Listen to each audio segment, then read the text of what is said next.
was last considering the bill, it was debating the question that Part 1 stand part. I call Dennis O'Rourke.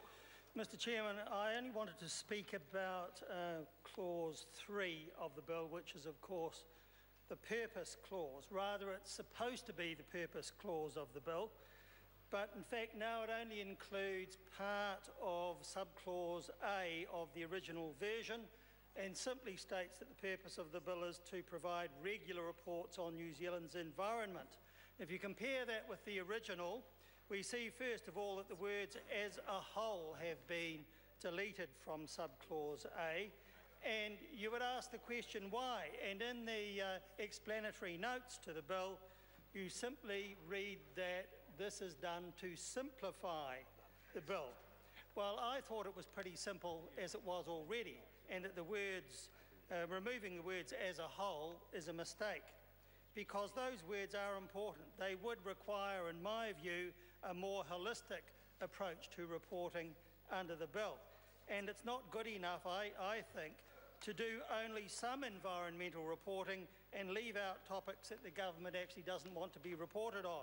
And it's also not good enough to report on topics in isolation to each other without a big picture reporting mechanism, such as, for example, on the effects of climate change as a result of some of the more specific reports.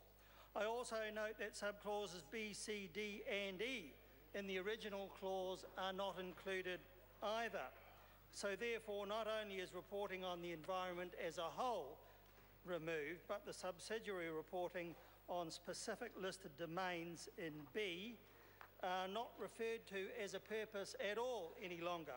And in C, the requirements for independence, fair and accurate reporting as a purpose are also removed. And yet these are some of the most important parts of the bill.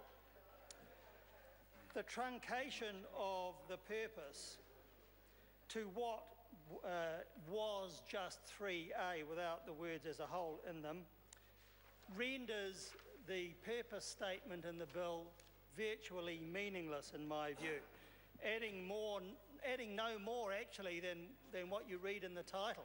So it's hardly worth having that as a purpose statement at all. But more importantly, it now fails to state clearly that there are, or rather should be, dual purposes in the bill, not one as appears there now.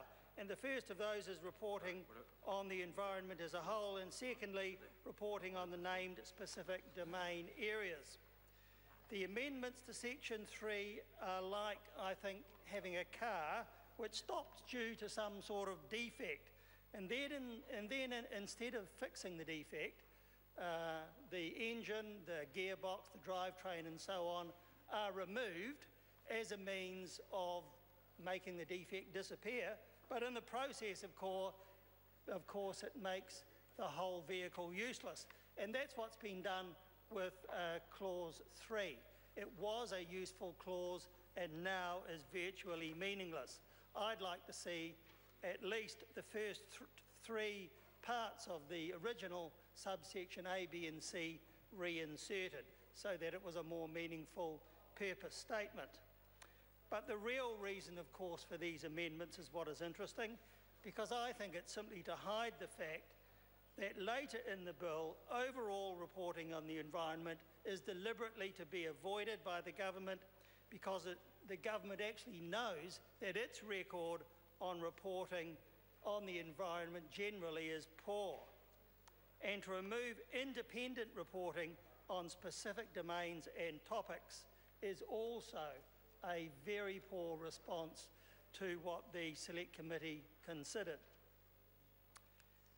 Now, because the government intends to use executive powers and not to report at all on some potentially embarrassing matters, it has decided to go through the bill and to remove all those parts which would cause it to have to report on some of the matters which I have referred to, and that means reporting holistically on all of the matters relating to environmental reporting as they relate to each other, as well as reporting on specific domains and topics in the bill. And that's the major defect as regards Clause 3 as I see it. So this pathetic new section 3, in my view, is not a valid purpose statement at all. Eugenie Sage. Thank you, Mr. Chair.